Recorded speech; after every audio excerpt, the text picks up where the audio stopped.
Okay, until other joins, we have only 50% of participants.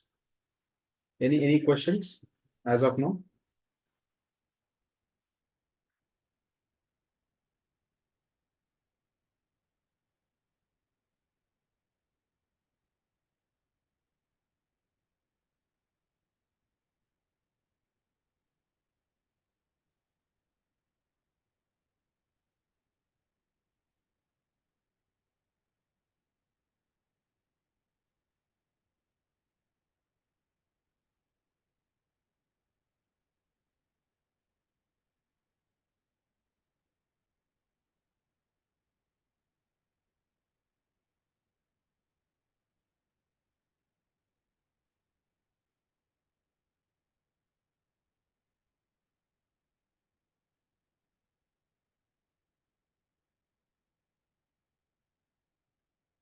Yes, Praveen. No, sir. Okay. Yeah. First two slides, sir, because I missed that first two slides. So if you can over pass that.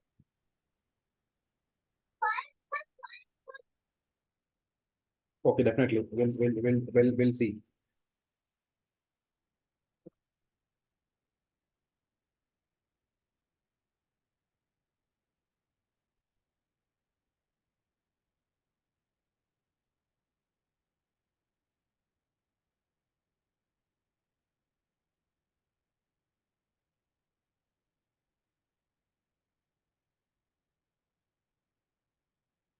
What are from others?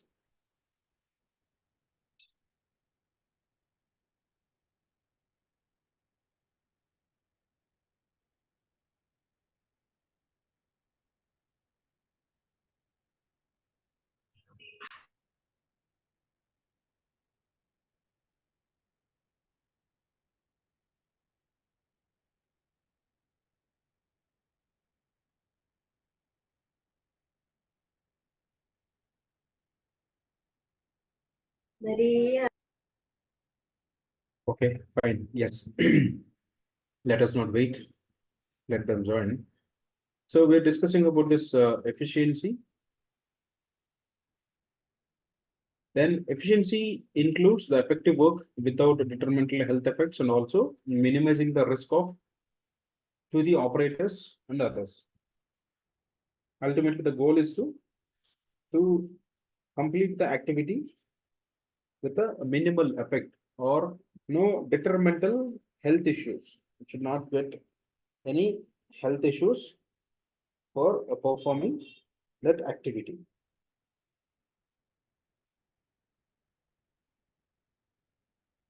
Then to work and the working conditions, plant and infrastructure should be so designed that they are best fitting to the workers. So the working conditions, as I've given examples, and then the plant and the infrastructure should be designed in a such a way that they should able to work very comfortably.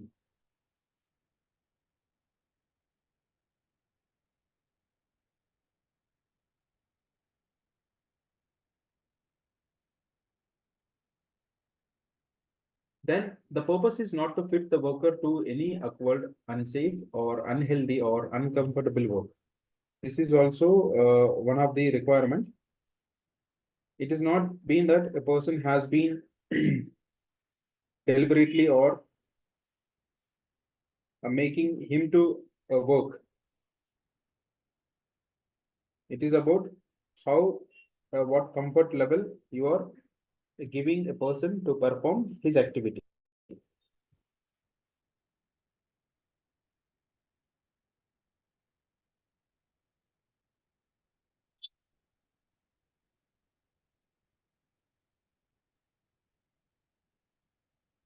Then, but the purpose is designed to provide a work and also the working conditions comfortable to the workers. It is not about making the people to work in a unsafe situation or unsafe condition. It's all about how you are making the operator is comfortable to perform the activities. and to minimize the possibility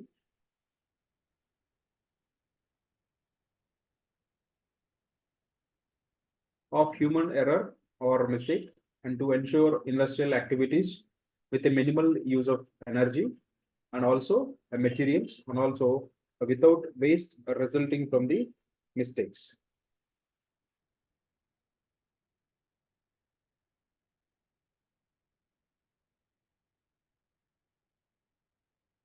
Okay, it is all about reduce the human errors because of they are working in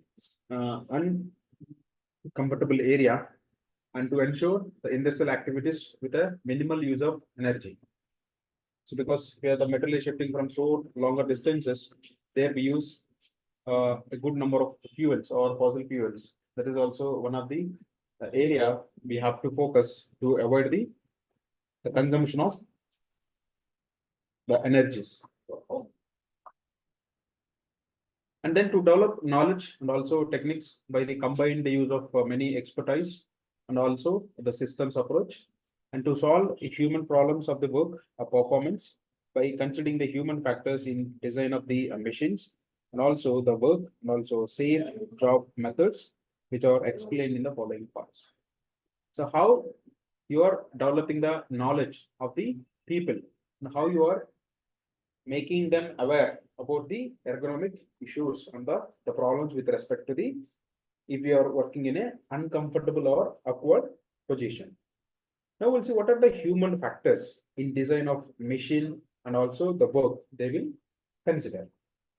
If you see the technology has changed and also people base of working, but the people are not changed much. I think it is a good line. The technology has been changed very drastically, but till the same people are working with the upgraded technology. So here the humans are the unique people and the machines are getting advanced one on one. In many types, the people do not adopt the physically and mentally. What will happen? The people will not accept the changes, the transition. They will be in an old age group of people. They won't do, they won't accept the new technologies. And a tendency of a modern work methods, and this generates a negative reactions, which also indicate the human factors to be considered by the ergonomists and while designing work and also the machines.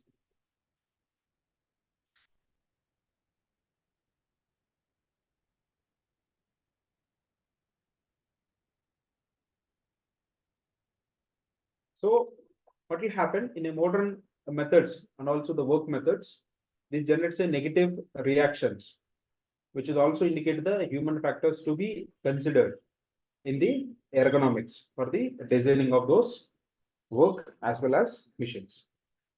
What are the human factors or negative factors we have to consider? One is increased stress. This is also one of the negative factor we have to consider. Then uninterested work. This is also one of the factor. Whoever is people are working, they are not willing to work because of some external pressure. They would have come into the picture, or they have some personal issues they are working on for this.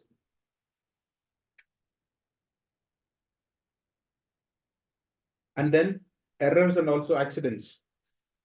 This is also one of the reason they keep on the errors or and also the keep on the accidents are happening. That is also one of the reason we have to consider while designing this equipments and the machines and also work.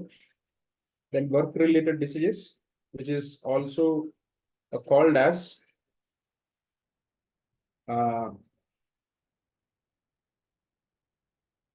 like occupational diseases.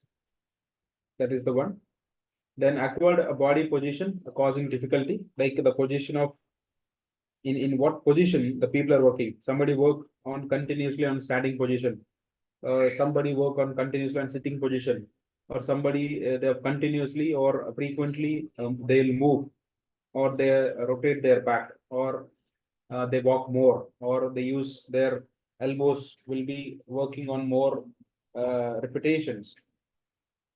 Then a repetitive task, like I've taken example just now, producing the boredom and also the tiredness, and then confusing signals causing human errors in a hurry. So confusing signals like the gauges, maybe the gauges they'll do a calibration.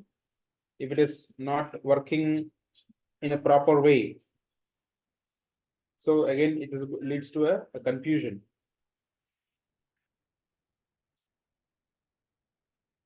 Then bend or awkward posture while handling heavy materials and also causing back pain. Lifting of heavy materials. Due to that, they'll get their back pain. And then perceptual limitations. Perceptual limitations will be, it is an individual this thing. The people perception, how they think about their activity and work. Then short-term memory. This is also one of the factor they used to consider while designing a work activity. And incompatibility in man-machine relationship. So incompatibility. So generally for the storage of chemicals, we used to see the compatibility. And here we are talking about the incompatibility is nothing but how you are in line or aligned with your machine.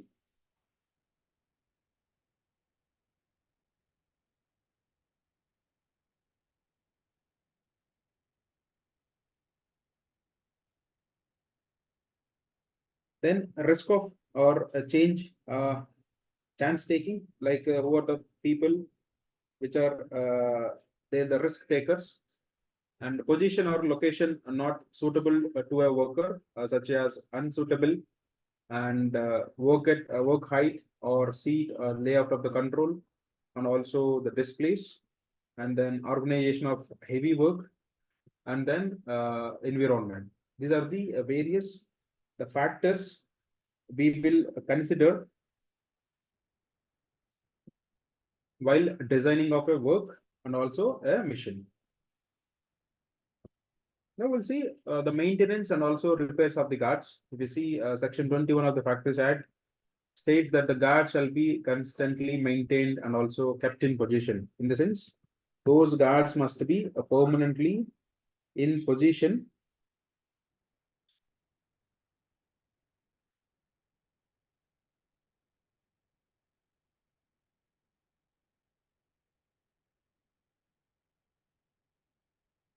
So always those guards must be in a position that it should not be changed.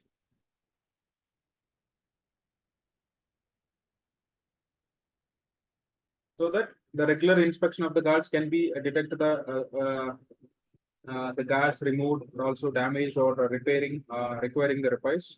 So they remove frequently, and a guard removed for the repair should be fitted at the earliest possible, and also meanwhile a temporary guard should be installed on a mission. Whenever they change the guard, so they should keep a other guard to perform the activity.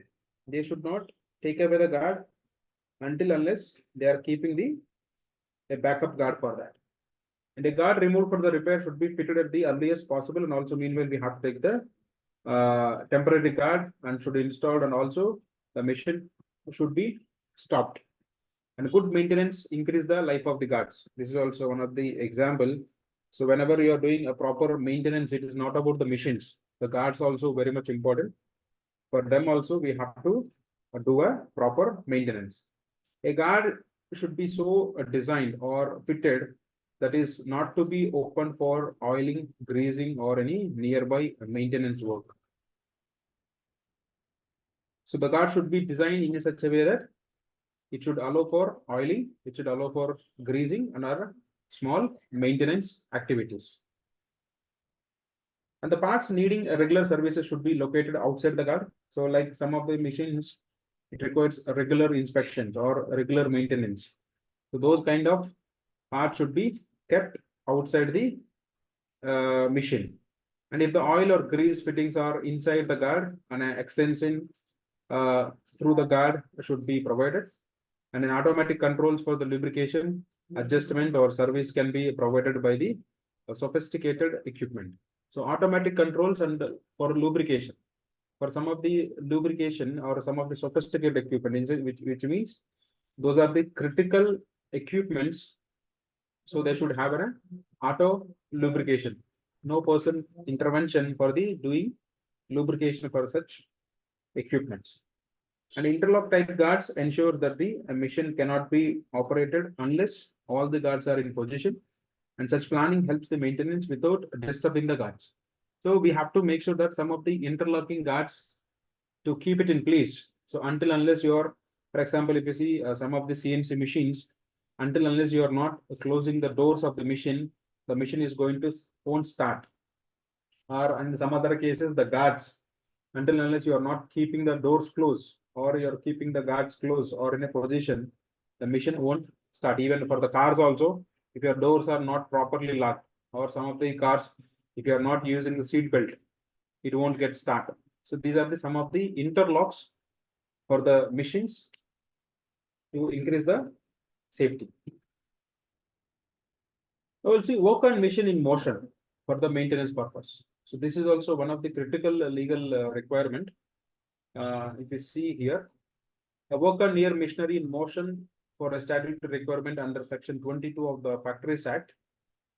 In the motion, in the sense, during maintenance of machine, normally a guard is removed and observation for the fault, alignment, repairing or oiling, greasing is carried out in a unguarded condition. Such conditions may kill or injure an untrained or unknowing person. So maintenance in the sense, they'll not do in only static position. So some of the maintenances activities, they have to do in the running condition of the equipment. For such kind of activities, the people should be trained. And while the machinery in motion, such examination or operation shall be made or carried out only by the especially trained adult male worker wearing a tight fitting clothing, which shall be supplied by the occupier and whose name has been recorded in the register prescribed in this half, and also who has been furnished with a certificate of his appointment, and also while he is so engaged. In the sense, there should be a certain set of people we have to give it in a letter or in the JD or in their job description, say that these people will be working with the machines in a running condition. That is the one of the legal requirement they have to maintain. Okay, with this, we have done this topic. I think as requested Praveen, he is missing the first slides. Praveen, from which slide you have missed?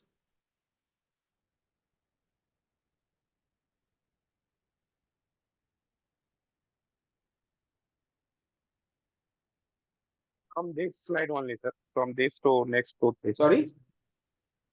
From this slide to next 2, 3 slides, sir. Okay.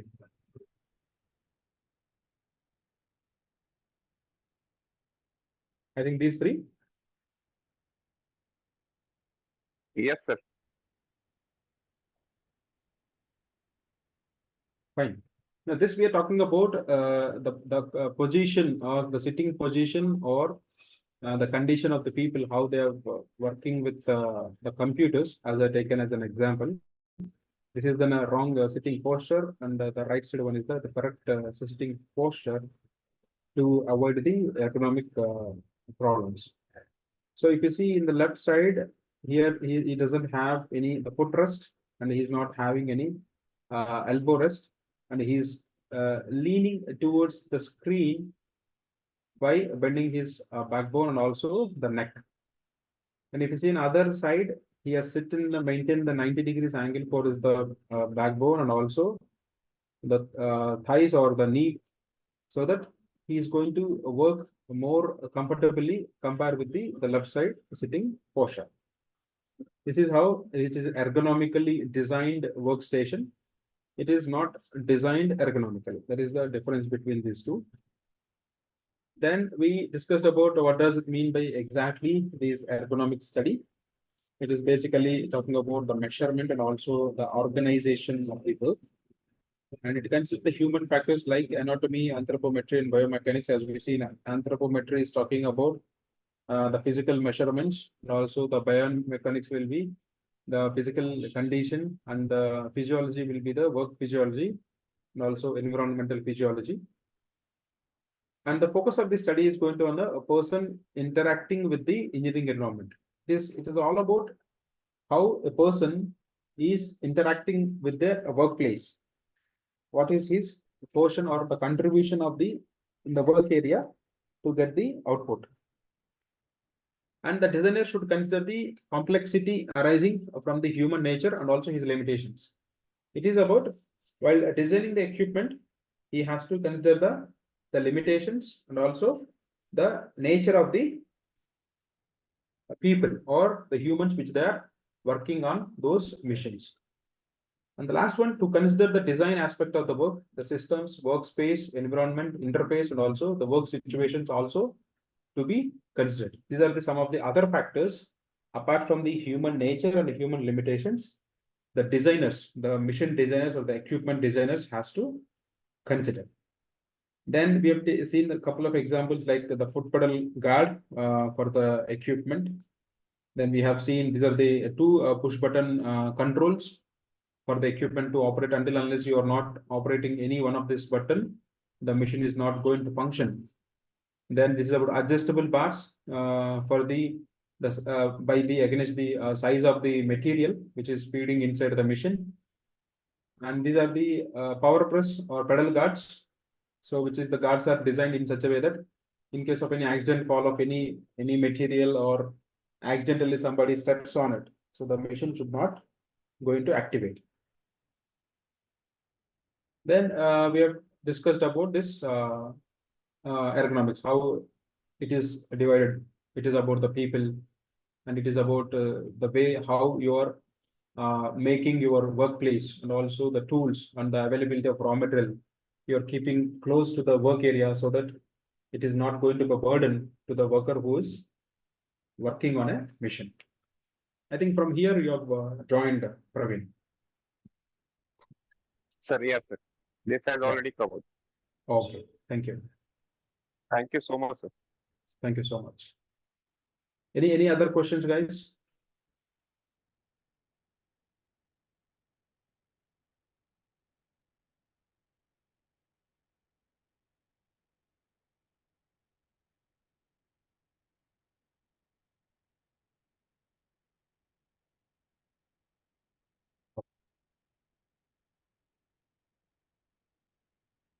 Okay, fine then. Thank you so much.